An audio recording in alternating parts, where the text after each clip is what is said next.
भाभी, भाभी आप उठे नहीं? अरे तनिक सोने दो, काहे दरवाजा पीट रही हो?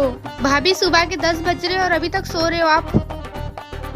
अरे तो 10 ही तो बजे हैं, कौन सा पहाड़ टूट पड़ा है? भाभी आप भूल गए हो क्या, आपकी शादी हो चुकी है? अरे भूले उले कुछ नहीं है। वो मम्मी कहती थी जो करना शादी के बाद करना, और सोना हमको बहुत अच्छा लगता है। तो जल्दी से रेडी हो जाओ, बाहर आपका वेट कर रहे हैं सब। क्या कर रहे हैं? अरे आपका इंतजार कर रहे हैं आपकी मुंह दिखाई के लिए। अच्छा, अब ये सब लोग हमारा मुंह भी देखेंगे? हाँ भाभी, अब जल्दी से रेडी हो जाओ आप। वैसे तो हमारा बिल्कुल भी मन नहीं कर रहा है तैयार यार होने का, लेकिन आप कह रही हैं तो तैयार हो ही जाते हैं। क्या?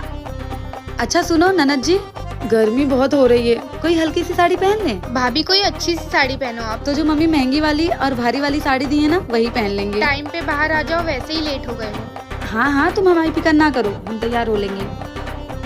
वीडियो अच्छी लगी है तो चैनल सब्सक्राइब करें।